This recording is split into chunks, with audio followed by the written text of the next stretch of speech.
Գյորջյան Կասկադ 60 ամիս փուլային վճարում բազմաթիվ առավելություններ։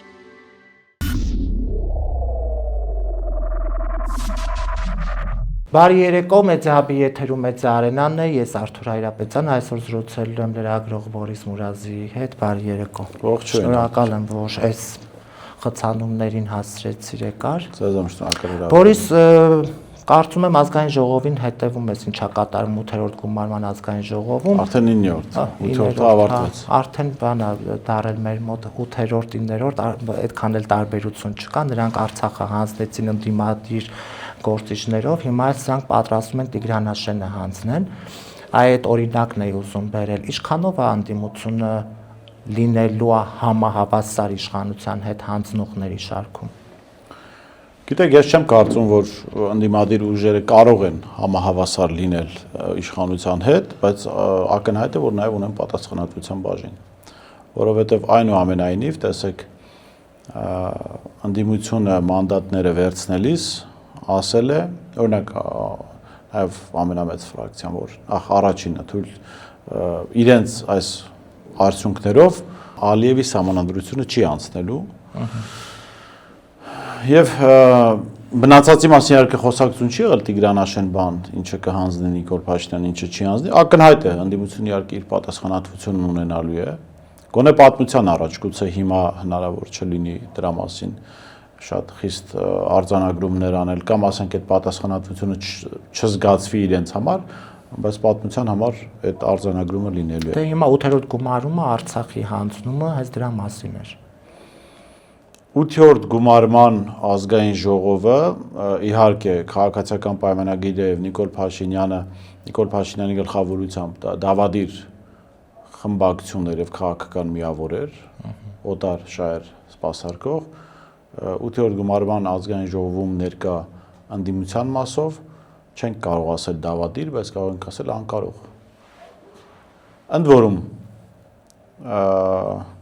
պատմության տեսանկյունից արդեն էական էլ չի, դու անկարող էիր, չուզեցար, թե չկարողացար խնդիրը լուծել։ Հայտնվել էիր, մանդատ վերցրել էիր, ուրեմն դու պիտի քայլ գոնե անեիր։ Եվ հիմա նախագահներին, այսինքն նայ, ընտրություններից առաջ ինչ էր ասում այս մարդը, հա, ասում էր եռագլուխ կուսակցություններին պետքա կզացնել իրենց առաջնորդներին եւ այլն,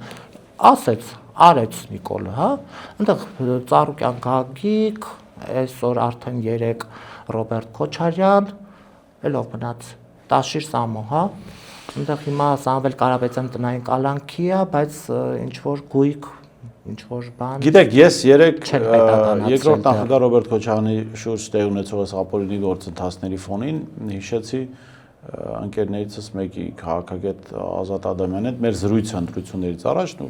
փակ այսպես անձնական զրույցը,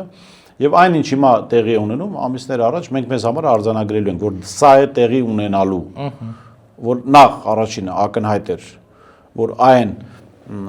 այն ձևը եւ այն օրակարգը, որ ընտրել է ընդդիմությունը, եւ էլ այստեղ պետք է ասեմ, բոլոր ընդդիմադիր ուժերը, գլխավոր դերակատարը գիտեք արդեն որ ընդդիմադիր ուժներ, դա հաղթանակի երաշխիք չէր տալիս, որովհետեւ մի կողմից քարոզչական մակարդակում բանը բավական բարձրացված էր գրադուսը, այսպես քաղաքական խոսքի, որ Արևմտյան Ադրբեջան, հեսա 300,000 ադրբեջանցիներ կգան, մյուս կողմից հասկանալի էր, որ ընդդիմադիր ուժերը, եթե այն հայտնի մտածող կա, չէ, Երևանյան փողոցներում, չիլնի վիճակներ լինելու, եթե ընտրություններին չստացվի, ինչ որ բան փոխել, իսկ Հայաստանում երբեք ընտրություններով բան չի եղել փոխել, կարծում եմ աշխարհի որևէ երկրում ընտրություններով, եթե իշխանությունը չի ուզել, հատկապես այնպիսի երկրներում, որտեղ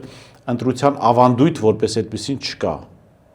հա, որտեղ ով իշխանության է, բոլոր գործիքները օգտագործում է ընտրությանը հաղթելու համար։ Եթե կա ավանդույթ ընտրություններով բան փոխելու, իրավիճակ փոխելու, այո, հնարավոր է։ Թեպետ եթե լիներ ավանդույթ ընտրություններով իրավիճակ փոխելու, խոսույթ այդքան բան չէր, ռադիկալ չէր լինի, այսինքն մարդիկ ընտրական տրամաբանության մեջ փորձին հարցը լուծել։ Այս ամեն ինչը տեսանելի էր եւ հասկանալի էր, որ գործընթացը այս ուղղությամբ է գնում։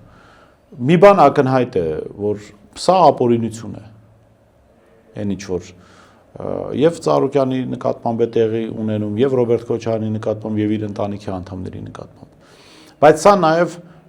սա նաեւ ընդդիմության համար շատ ծանր հարցադրում է, որ փաստորեն ընդդիմադիր ուժերը ինստիտուցիոնալ առումով պատրաստ չեն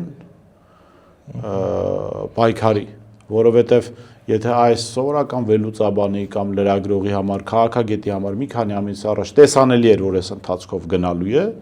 գործընթացը, ապա ընդդիմադիր ուժերը գոնե պիտի մեզանից ավել դա տեսած լինեին։ Եվ իրենք պետք է ինստիտուցիոնալ առումով պատրաստված լինեին նման զարգացումների։ Մենք հիմա տեսնում ենք, որ պատրաստված իրավիճակ չէ։ Հիմա բանը հասրեցին նրան, որ երկրորդ նախագահ Ռոբերտ Քոչարյանի ապօրինի կալանավորումը այսօր է եղել, դեռ ժամանակ կա տեսնելու, թե այդ քաղաքական միավորը դաշինքը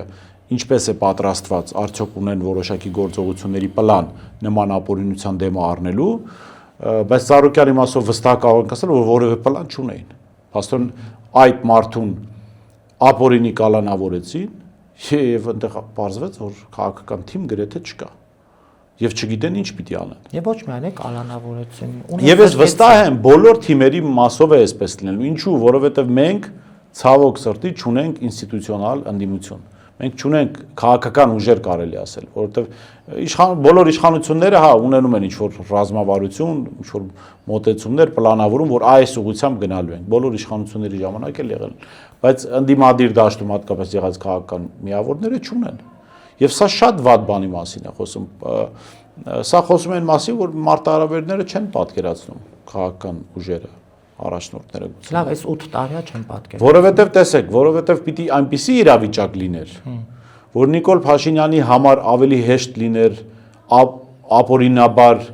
չկալանավորել այս առաջնորդներին, քան կալանավորել։ Ես այս առումով մի դեպք եմ հիշում, մի պատմական այսպես դեպք կա, երբ հնարավորություն է լինում Իսրայելի հատուկ ծառայությունների համար սպանելու պաղեստինյան շարժման առաջնորդ Յասեր Արաֆատին, այդ հրանգը չի գալիս եւ ներսում քննարկվում է, թե ինչու պետությունը արգելեց այդ գործողությունը, երբ հատուկ ծառայությունները կարող էին դա անել։ Եվ բացատրությունը հետեւյալն է լինում, քանի որ այդ Ֆաթխն էր կարծեմ, այո, այդ պաղեստինյան շարժումը բավական ինստիտուցիոնալ կայացած կառույց էր եւ քանի որ Յասեր Արաֆատի սպանության դեպքում կառույցը ղեկավարելու էր մարդ, հավանական ղեկավարը լինելու էր մարդ, որը ավելի ռադիկալ տրամադրված էր եւ ավելի ամուր դիրքերի վրա էր ու Իսրայելի համար ավելի մեծ խնդիրներ էր ստեղծելու, Իսրայել պետությունը որոշել էր, որ այդ մարդուն պետք չի վերացնել, որտեղ իրենց համար խնդիրները մեծանալու են, չի լուծվելու։ Հիմա այս տրամաբանությամբ, որ նայում ենք, ընդդիմության դաշտում գործող ուժերը հաշվի առնելով այս դավադիր իշխանության վարքագիծը, պիտի այնպիսի ինստիտուցիոնալ կազմակերպվածություն ունենային, որ իշխանության ուղղակի ձեռնտու չլիներ ապօրինաբար կալանավորել այս մարդկանց։ Բայց ստացվում է հակառակը բոլորը։ Դե հիմա ստացվել է այն, ինչ մենք տեսնում ենք։ Հիմա նայ, Նիկոլը ինչ ասում է, ինքը տենց պարզ է ասում եւ անում է ճիշտ են ինչ որ ասել է, խոստացել է ժողովրդին։ Հիմա էլ ասում է ժողովրդին ինձ մանդատ են տվել, այս սրա համար են տվել, որ Ռոբերտ Քոչարյանը պիտի նստի, պետք է նրան ունեզրկել։ Տեսեք Լևոն Քոչարյանին ասեց դու քեզ որտեղից այդքան ունեցվածք, դու ով է իր որ բիզնեսը, ինչ ուզում ասում այս մարդը հիմա։ Իրեն հաջողվում է, լավ, հասկանում ենք ուժայիններ, բոլոր դատական, իշխանություն, արդարադատություն, սա իր ձեռքն է ինքը ինչ ուզում անում է։ Լավ, բա ընդդիմությունը, երբ որ այսօր մանդատ վերցրեց ու գնաց ազգային ժողով իրեն լեգիտիմացրեց։ Հիմա սխալ է անում ինքը։ Մի ճշգրտում անենք։ Ժողովուրդը սխալ է ասել, որ ժողովուրդը ուզում է, որ Ռոբերտ Քոչարյանն ինքը կալանավորի։ Չկա այդպիսի ժողովուրդ։ Կան մարդիկ, դե իրան ընտրող մարդիկ, կան մարդիկ, իրան ընտրող մարդկանց մի մասը կա, չէ, իրան ընտրող մարդկանց մի մասը ուզում է գուցե դա, չեմ բացառում։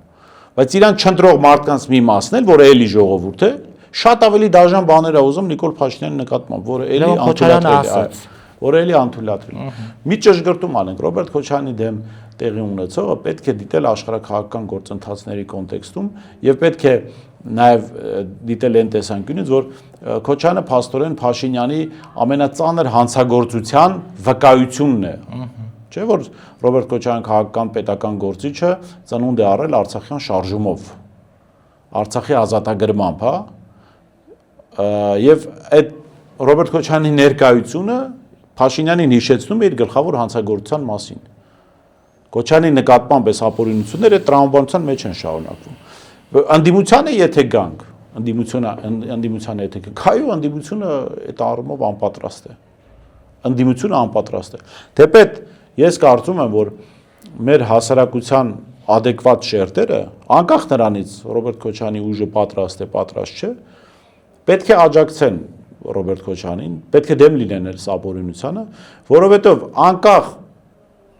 կառավարման այդ 10 տարիների վերաբերմունքից Ռոբերտ Քոչարյանը բացառիկ վաստակ ունի Հայաստանի Հանրապետությանը մատուցած։ Դա շատերին չի հայ ժողովրդին մատուցած։ Ես ասում եմ adekvat հատվածի հասարակության, որոնք պատմական տեսանկյունից գնահատել գիտեն մարդու դերակատարումը։ Հիմա այդ adekvatները որ նայես 9%, 8% է կազմում։ Դե այդ մարդիկ էլ թող դիրքորոշում արտահայտեն։ Այստեղ Հայաստան դաշինքի մասին չի խոսքը, այստեղ մարդու մասին է խոսքը, որը մեր պետության ակունքներում է կանգնած եղել, կարևորագույն դերակատարում եղել, այդպիսի շատ քիչ մարդիկ ունենք, 1, 2, միգուցե 3-4 գործչի մասին է խոսքը, որոնց նորմալ հասարակությունները պետք է հենց միայն այդ վաստակի համար արժանին մատուցեն, իհարկե մյուս թերությունները աչքաթող չանելով կամ չհամարելով, որ այդ վաստակը եթե կա, ամեն ինչ կարող են անել։ Հա նույն այս գործընթացը տեսեք, այս ապօրինություններով ընթացող գործընթացը եղել է գեներալ Մանվելի նկատմամբ։ Չէ՞։ Այո, մենք շատ բաների հետ գուցե համաձայն չլինենք գեներալ Մանվելի, երջանկայիշատա գեներալ Մանվելի այս կամ այն արածի հետ կապված, հա։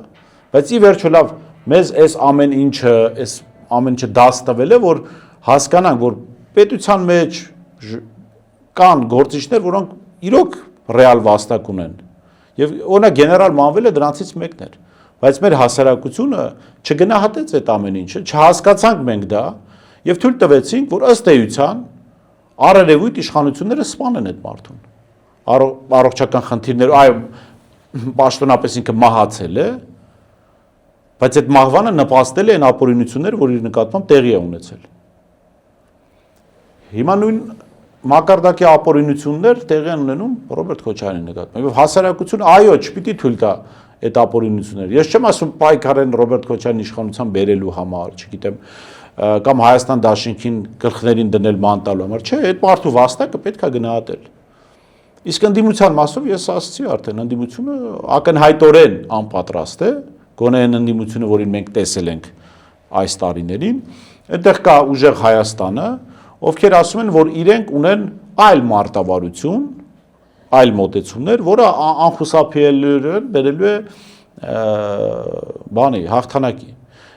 Քանի որ իրենք նոր ուժ են, եկեք վստահությամբ կրեդիտով մոտենանք, հա, ի վերջո մի քանի ամսում կերևա, չէ, այդ ուժը որքան է պատրաստ այդ պայքարի եւ որքանով է էֆեկտիվ իրենց ընտրած մարտավարությունը։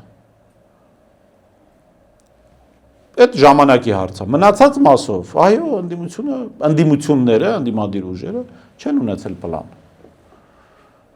Բայց միևնույն ժամանակ չեն ունեցել քաջություն եւ ազնվություն, ժողովրդին ասելու, որ մենք չունենք պլան B։ Չգիտեմ անկարգ թե չէ, բայց ասելու, որ պլան B չկա։ Իսկ պլան B ինչ է նշանակում։ Պլան B սա է նշանակում, որ ինչ ունեք դուք անելու, եթե առաջիկա 5 տարին դուք ընդդիմություն եք։ Ինչպես եք դուք պատրաստվում առաջիկա գործընթացներին ինստիտուցիոնալ առումով, մեդիա հասանելիության, տարածվածության առումով, հա, հասարակական պրոցեսների գեներացման առումով։ Ակնհայտ է, չէ, որ ընտրություններից հետո ընդդիմությունը ուղղակի այսպես ժողովրդական խոսքը ինչ որտեղից Ռուբիլնիկով անջատվեց։ Իրենք կարծում էին, թե Նիկոլ Փաշինյանը հանգստանալու է, ոչ։ Փաշինյանը ցույց տվեց, որ ինքը ամենօրյա ռեժիմով շարունակում է իր ապօրինությունները։ Հիմա այսօր Սասուն Միքայելյանը, որը գիտենք, հա, Նիկոլի Սասունը։ Այո, Նիկոլի Սասունն է դարել։ Այս մարդը դուրս եկավ ազգային ժողովի բարձր ամբիոնից, հիշեց հոկտեմբեր 27-ը, մարտի 1-ը, եւ հոկտեմբեր 27-ը ինչու հիշեց, որովհետեւ կոնկրետ կապ ուներ Քոչարյան Ռոբերտի հետ եւ հենց ես իր բանով եմ ասում, նույնիսկ նախագահ չկա, այնտեղ բան չկա, եւ ասեց ամբողջ պատասխանատվությունը օրվա իշխանություններինն էր։ Ես իհարկե չեմ հասկանում, այս մարդը հիմա հոկտեմբեր 27-ի գործով չի նստած, չէ՞։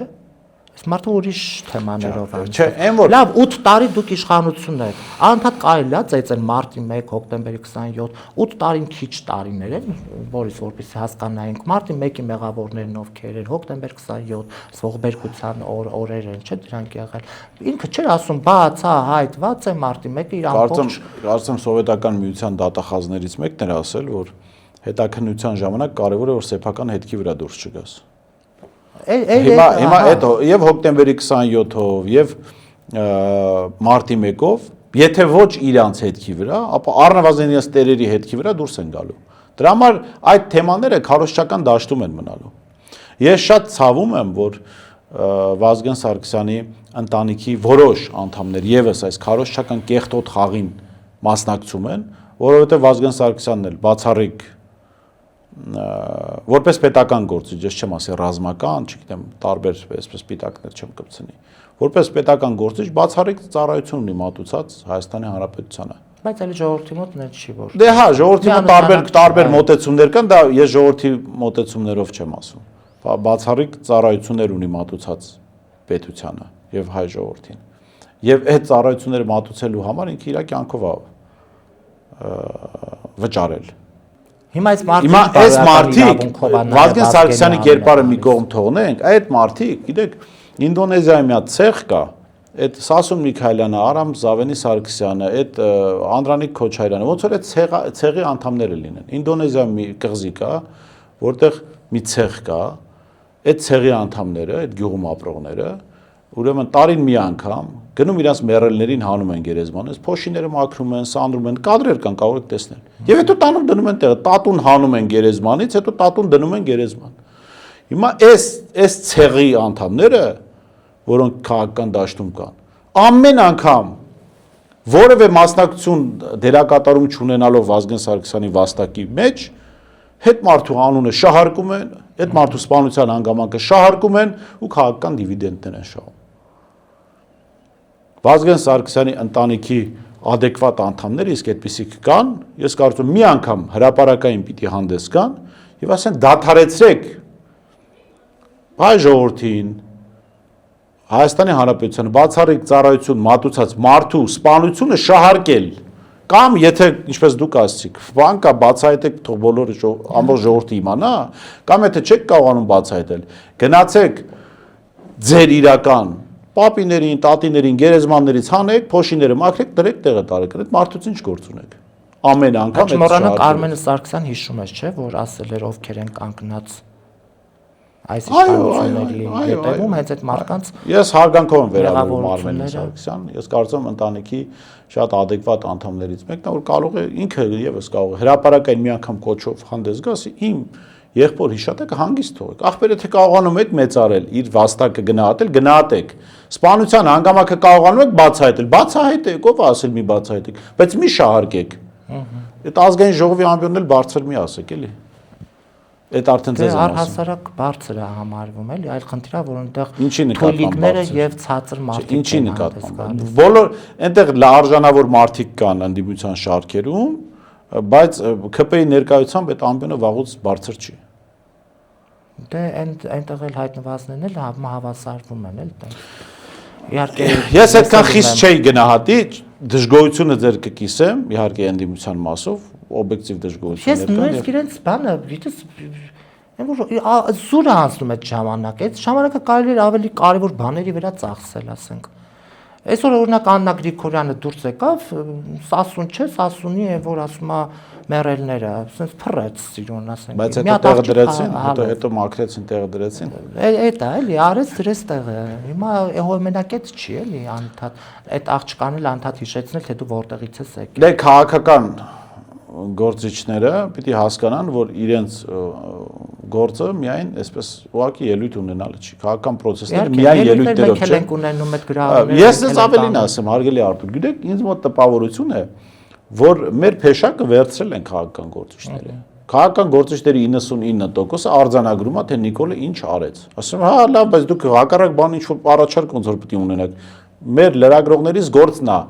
արձանագրել, թե ինչ արեց Նիկոլ Փաշինյանը, ինչ արեց ընդդիմությունը, վերլուծել, ինչ որ գնահատականներ տալ, դուք պիտի առաջարկներ անեք։ Դուք պիտի այլընտրանք առաջարկեք, որ ժողովուրդը ձեզնից որևէ մեկին ընտրի որպես այլընտրանք։ Թե չէ գալ ամեն անգամ ասել թե Նիկոլ Փաշինյանը ինչ արեց, հա թողեք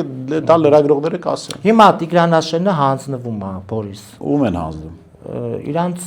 արյունակիցներին գուցե, չգիտեմ ովքեր են իրանք իրար մեջ ինչ բազար ունեն, ինչ շահեր ունեն։ Բայց հանձնվում է, այս մարդը կոնկրետ ասեց, հիմա եկել է ժամանակն է հանձնվում է, եթե չի հանձնվում սեպտեմբերն է պատերազմ, հիշում ես, որ ասում էր սահմանադրական մեծամասնություն, եթե չունենանք, մեզ չընտրեք, պատերազմ հենց կոնկրետ անուն էր տալիս, սեպտեմբեր ամսվա անունն էր տալիս։ Հիմա ինչ ա լինելու, ասում են Ռոբերտ Քոչարյանին բռնեց, որպեսզի կանխի շատ կարևոր բաներ։ Այս բաժակը կոտրվեց, Ռոբերտ Քոչարյանն է մեղավոր, չգիտեմ, մեկի փորը ցավում է, օրինակ քանի օր է բանը Ռուբինյանի փորը ցավում է։ Այդտենց ասում է շատ եմ խոսում, գոռում եմ, ցավում է։ Դե հիմա չգիտեմ, դա էլ կարելի է։ Եթե թթու ուզեց, խնդրում եմ անպայման բայց ամեն ստուդենտների դեպքում ինքը տես բառացի ասում է, փորս է ցավում, չգիտեմ ինչ է ցավում։ Հիմա այդ մանուշակ մանկապարտեզի ֆոնին հանձնվում է Տիգրանաշենը, հասկանում ես, այնտեղ կապիկություն ցիրկ են ցույց տալիս, ուժեղները դմդմփացնում են սենց ինչ որ։ Գիտեք, պետք է հասկանալ Տիգրանաշենի հետ կապված լրջագույն խնդիրներ կան։ Օրինակ, այս անդադ այդ հարցը հնչում էր Նիկոլ Փաշինյանին, չէ, ասում են, ասեք, Տիգրանաշենը հանձնում եք, թե ոչ։ Տիգրանաշենը ճանաչում եք Հայաստանի տարածքային ամբողջականության մաս, թե ոչ։ Ես օրինակ ընդդիմության փոխարեն լինեի այդ հարցը չէի տա։ Ինչու՞։ Որովհետև նույն իշխանությունն էլ մի քանի անգամ խուսափում էր, որովհետև ակնհայտորեն այդ խնդիրը կար։ Ես ենթադրում եմ Նիկոլ Փաշինյանը իր կաշվից վախենալու համար իհարկե գուզի տարածքներ չհանձնել, խուսափել այդ հանձնումից։ Եվ երբ դու գիտես, եթե դու պետության տեսանկյունից ես նայում, դու գիտես, որ իշխանություն ունի խնդիր, իրեն ճնշում են, իշխանությունն էլ են թույլ փեշերով կնգանման դժվար է դիմադրում այդ գայթակղությանը, հա, կամ չի էլ դիմադրում։ Իմաստը ո՞րն է այդ հարցը տալու Տիգրանաշենը, հիմա լավ, որ ասես Տիգրանաշենը քյարք է, անդիմության դուր եկավ։ Հակած դելու բան հասկացա, երբ որ այդ հարցը տրվում էր, իշխանությունը չէր պատասխանում։ Անդիմությունը փորձում էր ինչ տպավորություն ստեղծել, այ որ հասի հանգարց Տիգրանաշենը հանձնելու են, փռելու ենք ասֆալտին։ Ասեց հանձնում ենք, ինչ արեց անդիմությունը։ Այստեղ հարց է առաջանում, չէ՞։ Եթե որևէ բան չէր արվելու, երբ Տիգրանաշենը դարձավ քյարքի, այդ հարցը ինչի համար էր, անդադ հնչում։ Բայց ինձ օրինակ է դա հետաքրքրում։ Ես անիմաստ եմ համարում հարցը, եթե պատասխանը լսելուց հետո, երբ բավարարվում են կամ հաստատվում են քո կասկածները, երբ որ դու անելիք չունես։ Իսկ եթե բան չէիր անելու, իմաստը ո՞րն էր այդ հարցը տալու, գուցե հնարավորություն կար այդ Տիգրանաշենը քյարքի չդառնար, այդ հարցով մենք ստիպեցինք, հիմա հրապարակային ինքը քյարքի դառավ, չէ՞։ Մյուս կողմից Տիգրանաշենի հետ կապված խնդիրը, եկեք անկեղծ լինենք, կապված չի միայն այս ընդդիմության, այս իշխանության հետ։ Այո, այս իշխանությունը այդ թույլ փեշերով կնգանման չի կարողանում դիմադրել Ալիևին, կամ այն բաներ կան, չէ, հավեր կան, որ ակլորեն տենում պպզում են։ Հիմա սրանք Ալիևին տենում պպզում են։ Բայց դու գիտեք, չէ, որ Տիգրանաշենի բնակիչները տասնամյակներ շարունակ չունեն կադաստրի թուղթ վկայականներ։ Մինչև Նիկոլ Փաշինյան չեն էլ ունեցել։ Իսկ այդտեղ ինչ որ խնդիր եղել է, չէ՞։ Դե մարդիկ գնացել են Տիգրանաշեն, ինձ ասացին, որ գնաց մի ժամ չես կարող այնտեղ ապրես։ Չէ, բայց ինչ որ խնդիրներ եղել են, չէ՞, մինչև 18 թվականը։ Հիմա եթե մենք ունես այդ խնդիրները պիտի վաղուց լուծված լիներ։ Չէ, ես չգիտեմ դրա խորքը, օրինակ ինչի Տիգրանաշենի տները չունեն կադաստրի վկայական։ Հրապարակային դա ասվել է, չէ՞ որ չունեն։ Ինչի չունեն։ Այդ հարցի պատասխանը կա։ Հիմա եթե մենք պետության տեսանք։ Հիմա Կիրանցում էլ հո կար։ Հասկացա, ես չէ փորձում եմ Նիկոլ Փաշինյանին պաշտպանել։ Չհասկանում եմ, ինչս ասեմ։ Եվ որ Նիկոլ Փաշինյանը դավադիր է եւ այդ ասեցի Ակլոր Ալիևին տեսնելիս այս ամբողջ ԿՊ կազմը պպզում է, դա փաստ է։ Բայց դեպքեր կան, երբ իշխանությունն իր կաշին փրկելու համար, այսինքն իշխանության կաշվի շահը եւ պետության շահը կարող են համընկնել։ Դեպքեր կան, ոչ բոլոր դեպքերում։ Այդ դեպքում դու չպիտի խանգարես իրեն։ Որովհետև ինքը իր կաշին փրկելու համար պետության շահն է այդ պահին, ասենք, սպասարկում, չէ՞։ Դու չպիտի խանգարես հասկանալով այդ գործընթացի էությունը։ Իմ ասածը սրա մասին էր։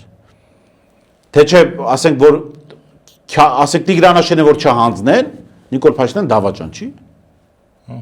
Նույն Նիկոլ Փաշինյանն է, չէ, Արցախը հանձնող Նիկոլ Փաշինյանն է։ Ուզում եմ մի Տիգրան էլ հետ բերի։ Արծվաշենը որ հետ բերի Նիկոլ Փաշինյանը, ինքը դադարելու է դավադիր լինել, չէ։ Ուզում եմ ասեմ, բաներ կան, որ մենք պիտի հասկանանք, եթե իշխանությունը գործող թեկուզ դավադիր իր կաշին փրկելու համար այդ պահին չի վնասում պետությանը, պետք չի բզբզալ այդտեղ։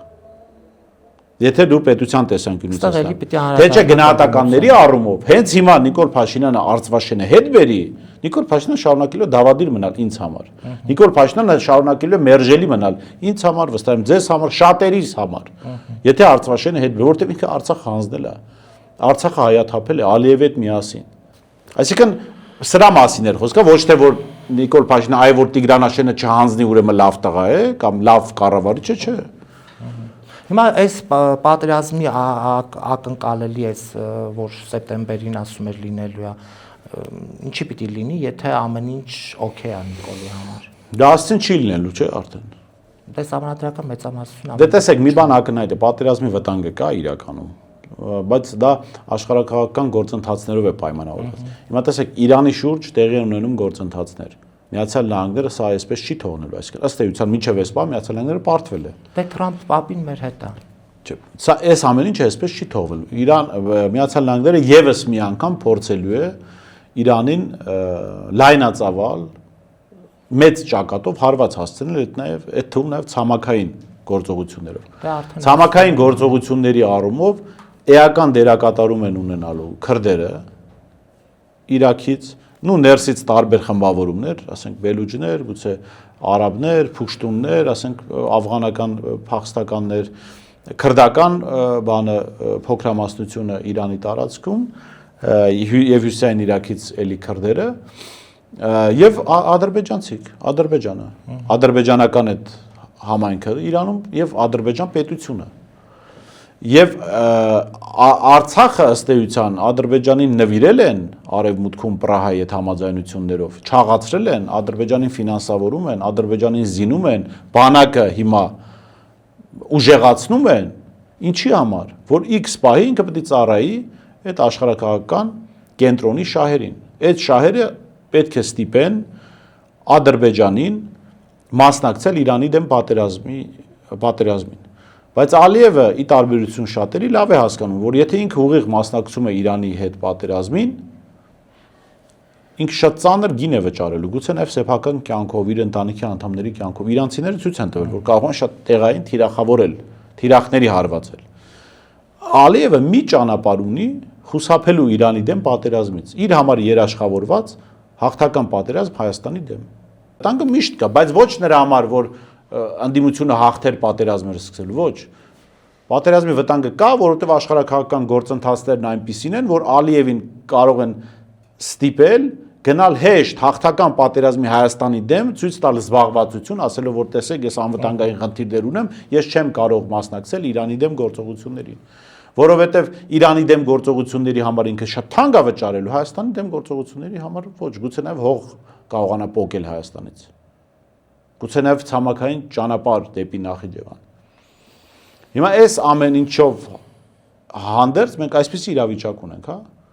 տարածաշրջանում, այսինքն չպիտի նայել Հայաստանի շուրջ տեղ ունեցող գործընթացները Ալիև-Փաշինյան հարաբերությունների կոնտեքստում, պետք է նայել աշխարհակաղակական գործընթացների կոնտեքստում։ Ասում աշխարհակաղակական իրադրությունները մի կողմ, բայց որ Նիկոլն է մեր վարչապետը, արդեն ամեն ինչ ասում է։ Եվ հիմա նաև զինվորներին անդրադառնանք, հա, կարծես ամեն շաբաթ, մանավանդ այս վերջի շաբաթը իրար վրա, հա, ամեն օր զոհ էինք ունենում, մեկը ինքնասպանություն էր։ Իհարկե մենք այսպես պաշտոնականն ենք կարդում, հա, օրինակ այդ հակագազը, որ լուսահոգի տղայի դեմքին ա եղել, հաստատեցին, որ հետքերը կար, սրանք մերժեցին, ասեցին, հերքեցին, ասեցին չկա նման բան։ Մենք չգիտենք իրականում ներսում ինչա կատարվում, ինչու են ինքնասպան լինում այս երեխեքը նոր գնացած եղա։ Արտուր դու Այս անտերու դուրս վիճակից, հա, բանը տեղումա տեղում չի։ Դնդերեցները ասում է դուրս եկան։ Արտուր մի բան հասկանանք, հա։ Դրանից հա բանակը հասարակության հայելին է։ Այսինքն այն ինչ որ տեղի է ունենում հասարակության մեջ, տեղի ունենում նաև բանակը, որտեղ հասարակության փոքր մոդելն է։ Այսինքն լրիվ մի քիչ ավելի խտացած։ Մեր հասարակությունը լավ վիճակում է, բարդակ չի այս հասարակությունը։ Դե կիսախ Երևանում ապրում են։ Չի, Երևանում քիչ են կրակում։ Այսինքն ատելությամբ սնված, ատելությամբ ներարկված իրար չսիրող, բայց սա ժողովուրդը չի մեղավոր, այլ իշխանությունն է այդ օրակարգը թելադրում։ Իրար նկատմամբ թույնով լցված հասարակություն է։ Եվ այդ թույնով լցված, իրարից բաժան եղած, խմբերի բաժանված այս հասարակությունը նաև բանակում է, եւ պարզը այդ ամեն ինչը արտացոլվում է նաև բանակում։ Ինչի Երևանի փողոցներում քիչ են կրակում մարզպանում, չէ։ Օրը միտեղ կարելի է կրակոցներ լսել, վիրավորներ, չգիտեմ, կադրեր ենք տեսնում, որ մարտաֆիլմ են հիշեցնում։ Ինչու, որովհետև մեր հասարակությունը հասցվել է այդ վիճակի։ Այնպես չէ, որ բանակը նախկինում անթերի է եղել, իհարկե այն ժամանակ էլ եղել են ինքնասպանություններ, բայց քիչ թե շատ կազմակերպված հասարակություններ եւ կային որոշակի համակեցության կանոններ։ Հիմա չկան համակեցության կանոններ։ Ես այն ժամանակ մի բան հիշում ենք, չէ՞։ Հանրապետականի ժամանակ խորհրդանը էլի վատներ։ Բայց այնպես չէր, չէ, որ իշխանությունը հայհոյանքի նախաձեռնողականություն էր ցուցաբերում, ասենք խորհրդանում, ասենք իշխանության ներկայացուցիչը դուրս գար ամբիոնից մարդկանց հայեր։ Նու լինում էր դեպքեր արձագանք, ասենք Շմայսի բանի կողմից, բայց էլի սաստում էին կողքից։ Թեպետ ես մերժում եմ հանրապետական կուսակցության իշխանության, վատ իշխանություն էր, որ այսօր հասանք։ Բայց էլի իշխանության կողմից այսինքն իշխանությունը որտեվ հասկանում էր, որ եթե ինքը հասարակությանը լարում է, հասարակության մեջ նեգատիվը ավելացնում է, դա վերջում ինքը պետք է կառավարի, չէ՞, այդ հասարակությանը։ Իսկ նորմալ իշխանությանը պետք է հանդարտ հասարակություն, որ ինքը կարողանա կառավարել այդ հասարակությունը։ Փաշինյանը այն ինչ որ իր գլխում կա, այդ ամեն ինչը արտացոլված է հասարակության մեջ։ Այսինքն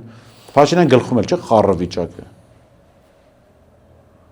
Այդ նույն վիճակը հասարակության մեջ է։ Փաշինյանը քաոսային կառավարիչ է։ Ես ձեզ վստահեցնում եմ, երբ մեր հասարակության շատ շերտեր սկսեն չատել իրար, Փաշինյանը կվերանա որպես քաղաքական գործոն։ Ինչու՞, որովհետև Փաշինյանի սնուցման աղբյուրը մեր իրար ատելն է։ Որին ասենք նախկինները ներկաները նախկիններին, չգիտեմ, լրագրողները քաղաքական գործիչները լրագրողներին, քաղաքացիները գյուղացիներին, գյուղացիները քաղաքացիներին, այս ատելությունը սնուցում է Փաշինյանին։ Դե հիմա ուժեղ Հայաստանը գնացել է ազգային ժողով կարծատիպեր կոտրելու եւ իրենք ասում են մենք գնացել եւ հայտնվել ենք այդտեղ։ Յուրեք վատ բառ ասում, ես չեմ ուզում ընդդիմության, ես չեմ ուզում, մենք ասենք եկեք ժամանակ տանք, իրենք ասել են, չէ, ունենք մարտավարություն ռազմա, եկեք ժամանակ տանք, տեսնենք։ Այդ 100 օրը պարտադիր է ժամանակ։ 100 օր չէ, եկեք մի քանի ամիս տանք, վստահության կրեդիտով մոտենանք, նոր ուժեն, թող իրենց մոտեց, գուցե հաջողությամբ է պսակվում։ Այդտենց է 18 թվականի Նիկոլին էինք ասում եք։ Դե հիմա ինչ անենք, չենք կարող, չէ, մարդկանց ֆիզիկապես հիմա չէ, օրինակ ես Փաշինյան, ովքեր իշխանության են, իրենց չպետք է ժամանակ տալ, այսինքն իրենց միշտ պետք է քննադատաբար։ Ընդդիմությանն էլ պետք է քննադատել, բայց իրանք ասել են մեր մարտավարությունը այլ է եւ դա արդյունավետ դրա արդյունավետությունը ապացուցել է։ Իրանք արդեն մեզ ստել են, Բորիս։ Իրանք մեզ ինձնից տարել են այդ մարտավարությունը, ես ուժեղ Հայաստանում։ Բայց ես չեմ ընտրել, ինձ չեն խաբել։ Դրա համար լեզուս երկար է։ Հիմա տեսեք։ Ես իրանց ընտրել եմ, ես իրանց էլ պիտի հանեմ։ Շատ լավ, ես դեմ չեմ։ Նիկոլին բերել ենք, Նիկոլին էլ հանելու ենք։ Ես դեմ չեմ, որ դուք քննադատեք, երեքմատի կոմբինացիան է ստացան։ Ես դեմ չեմ, Արտուր, որ դուք քննադատեք։ Ես ասում եմ, իրենք ասում են մենք ունենք այլ մարտավարություն, եկեք տեսնենք ունեն այլ մարտավարություն, թե ոչ։ Բայց այն որ ասի կարծրատիպեր են կոտրում, ինձ մի պատմություն հիշեցրեց։ Այո, քո պատմությունները հետաքրքիր։ Այո, մեկը մտնում է տուն, տեսնում է իր տղան, պղծում է հարևանի հարսին։ Ասում է այլանդակ, ես ինչ եք անում, ասում է կարծրատիպեր են կոտրում։ Հիմա պետք չի ամեն անհաջող բան մտցնել կարծրատիպեր կոտրելու տակ։ Հիմա անեկդոտը ես եմ պատմում։ Այո։ Մարդը խոպանից գալիս է տուն, տեսնում է կնոջը մի քանի տենց տղամարդիկ խրախճանքի մեջ են։ Մարդը ասում է կնիկ, ես ինչ է կատարում, ասում է գժանոց է։ Բա որ գժանոցը ինչ Հիմա ասա։ լրիվ այս վիճակի։ Լրիվ գժանոցը։ Ասում ես սուս մնամ հանկարծ բան չլինի։ Շնորհակալ եմ զրույցի Քեզ եմ համար։ շնորհակալ։ Հուսանք, որ այդ ժամանակը արձակուրդից հետո որ կնորից կհայտնվեն ազգային ժողով, ավելի սթափ կլինեն, լավ զագարով կփորձեն Նիկոլին Դե տեսնենք պայքարի խրամատը ուր է տեղափոխվել օգոստոսի վերջին։ կոտրենք։ Շնորհակալ եմ։ Կհանդիպենք։